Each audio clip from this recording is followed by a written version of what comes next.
This is an email I received from a mentee of mine. She reached out to me because she was in her late 20s, working at a prestigious company, had a high-paying job and great benefits, but felt unhappy and unfulfilled. She was looking for advice on how to change careers. And this got me thinking. I've worked with hundreds of talented individuals over the last few years, mostly millennials and Gen Zers. And some of the most talented people I've met are currently not working. And I don't mean they're unemployed and looking for work. They're actively choosing not to work, even though they have the skills and the connections to get a fantastic job. So in this video, I want to talk about why so many great candidates are walking away from what should be dream jobs and what you can do about it. Okay, so this person had everything going for her. A great company, great pay, and great benefits. You know what we all say about these three things? Location, location, location. If any one of these is off, people will run. In her case, all three were in order. So why would anyone leave? Well, because there's a fourth variable that matters even more than these three, and that's passion. It's a lot easier to endure poor pay, poor benefits, or a long commute if you love what you do. But it's hard to put up with a great paycheck, great benefits, and great company culture if you hate what you do. I see this all the time in tech. People will take a significant pay cut to work for smaller companies building products they're passionate about, even if it means less money, less prestige, and longer hours. You see, all of us have something we really care about. And when we find a job that aligns with our passion, we get excited, right? We're excited to learn new things. We're excited to take risks, to experiment. We're excited to work with others who share our passion. But here's what happens. Work changes you. Working on stuff that doesn't excite you drains your energy. And sometimes it can even be soul-destroying. A job is just that. It's work. It's something you have to do. Not every project at work is going to be exciting, not every day is going to be fun, and not every meeting is going to be inspiring. Sometimes you just have to show up. But when this attitude of, I have to, starts seeping into your personal life, that's when it becomes a problem. So let's go back to the example of my mentee.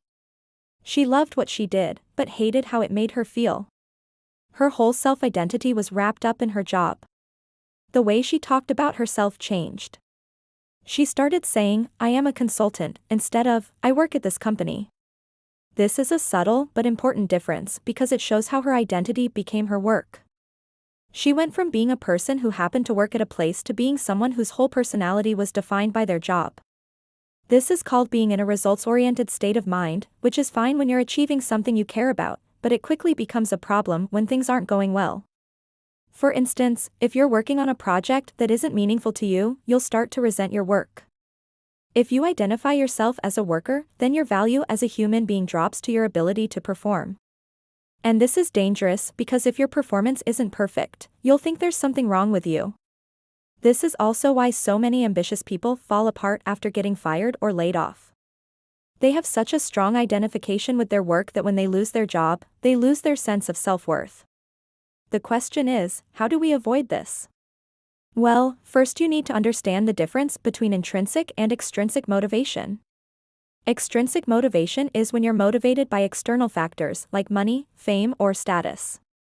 Intrinsic motivation is when you're motivated by internal factors like passion, curiosity, or challenge. Now everyone relies on a combination of both types of motivations. Some people rely more on intrinsic, while others rely more on extrinsic. However, if you only rely on extrinsic motivation, you're going to end up constantly chasing things that ultimately won't make you happy. That's because the happiness we get from these things is short-lived. It's what we call the hedonic treadmill. Think about a recent accomplishment you're proud of. Maybe it was finishing a school assignment, landing a big client, or shipping a product.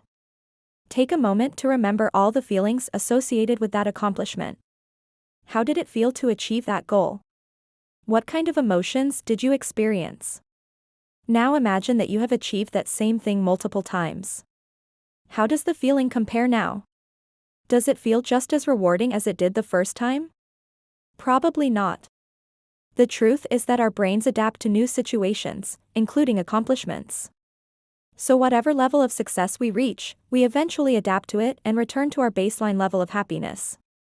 This is the hedonic treadmill, and it applies to almost everything we do. To break free from the hedonic treadmill, you need to find ways to motivate yourself intrinsically. You need to be driven by internal factors rather than external ones.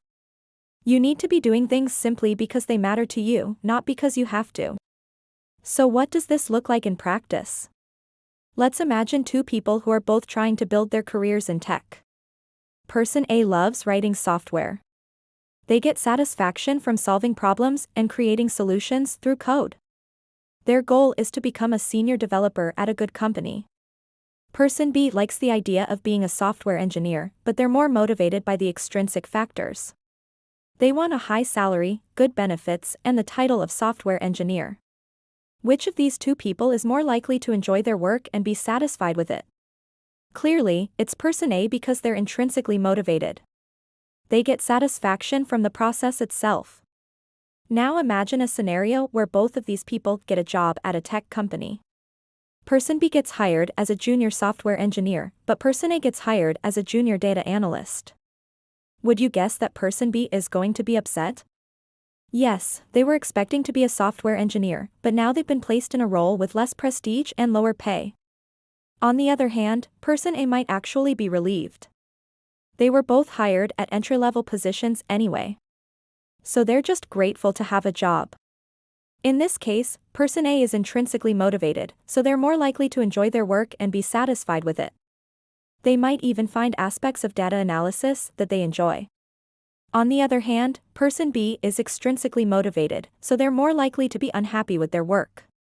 They might start looking for another job as a software engineer, even though they could have been happy in this role if they focused on the intrinsic rewards. If you found this video helpful, please hit the like button. It helps a lot.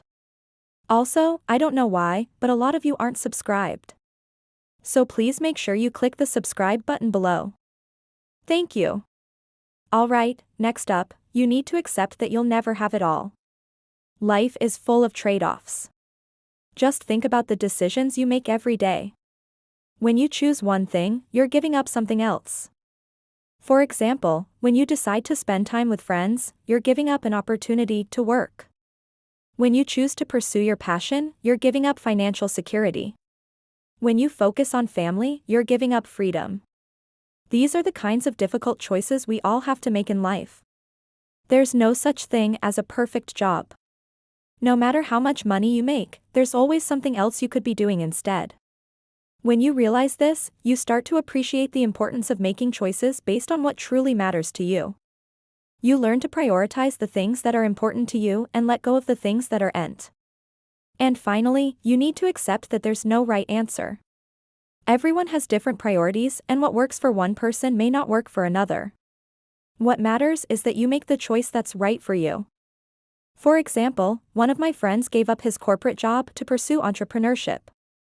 He loved the flexibility and autonomy that came with being his own boss, but he also had to work long hours for little pay. Another friend prioritized financial security and took a job in finance.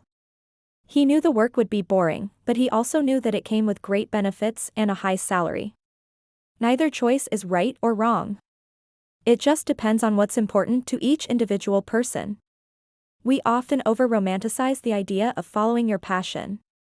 But the truth is that it's not always easy. Sometimes it requires sacrifices and compromises. But that doesn't mean it's not worth it.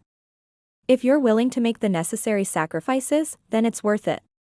It's important to remember that your career is a marathon, not a sprint. It's okay to take detours and explore different options. Don't be afraid to take risks and make bold moves. Just be prepared to make sacrifices and accept that there's no perfect job. Thank you for watching.